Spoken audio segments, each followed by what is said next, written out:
Qu'est-ce qu'un mari selon le cœur de Dieu? Un homme qui se demande comment être un mari selon le cœur de Dieu doit d'abord reconnaître que la piété n'est pas naturelle. Aucun homme ni femme ne peut accomplir de lui-même ce que Dieu lui demande. Pour être un mari ou une épouse selon le cœur de Dieu, nous devons donc commencer par soumettre notre vie à Jésus-Christ. Nous avons besoin de Dieu pour vivre une vie selon son cœur. Son esprit qui vit en nous nous donne la force de vivre une vie qui lui plaise. Galates 2:20, Tite 2:12. Philippiens 2:3-4 pose le fondement nécessaire pour toutes les relations selon le cœur de Dieu, notamment le mariage. Ne faites rien par esprit de rivalité ou par désir d'une gloire sans valeur, mais avec humilité considérez les autres comme supérieurs à vous-même. Dans le mariage, cela veut dire que les deux conjoints ne sont plus leurs propres chefs, mais que chacun d'eux a volontairement soumis à l'autre le droit de disposer de lui à tout moment. Cela peut être particulièrement difficile pour un homme, surtout s'il est resté célibataire longtemps.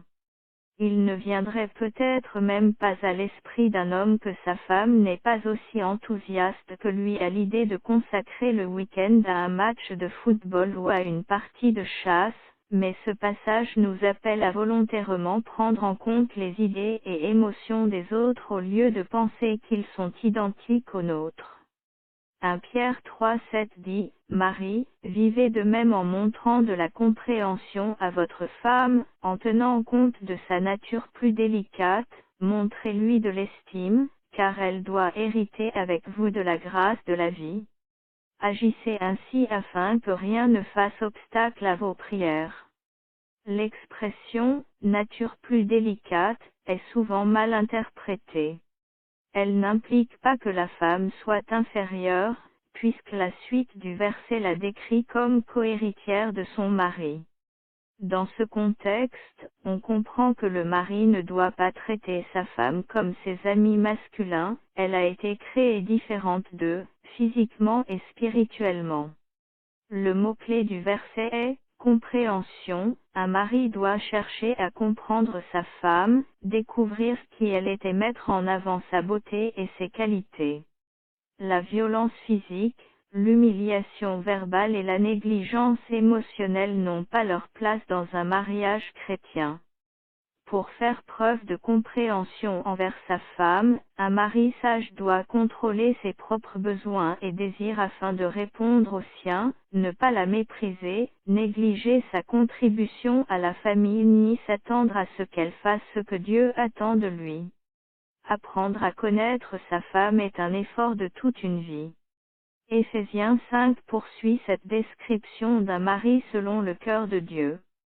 Le verset 25 dit, « Marie, aimez votre femme comme Christ a aimé l'Église. Il s'est donné lui-même pour elle. » La comparaison avec Christ et l'Église en dit long. Les maris doivent aimer leur femme de manière sacrificielle et inconditionnelle, comme Jésus aime son épouse, l'Église, même quand nous ne le méritons pas, mais sommes rebelles et désobéissants. Le verset 28 poursuit, « C'est ainsi que les maris doivent aimer leur femme comme leur propre corps. Celui qui aime sa femme s'aime lui-même. » L'homme n'a généralement aucun mal à aimer son propre corps, au contraire, l'accomplissement sexuel, la musculation et les autres besoins physiques sont souvent sa première priorité. Dieu demande aux maris de s'occuper de leur femme comme de leur propre corps. Jésus s'est volontairement exposé aux abus, à l'humiliation et au manque par amour pour son épouse, l'Église. Les Écritures nous appellent à suivre ce modèle. Les femmes chrétiennes veulent un chef selon le cœur de Dieu, pas un dictateur. Un homme ne peut montrer la voie s'il n'a pas encore emprunté ce chemin lui-même, il doit aller le premier, pour ouvrir la voie, trouver la réponse aux questions spirituelles, puis exposer la voie de Dieu à sa famille.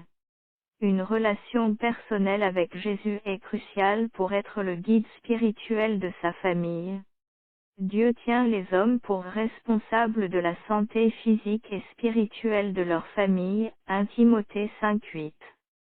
Sa femme peut être meilleure pour enseigner et diriger leurs enfants, mais le mari doit néanmoins jouer un rôle actif.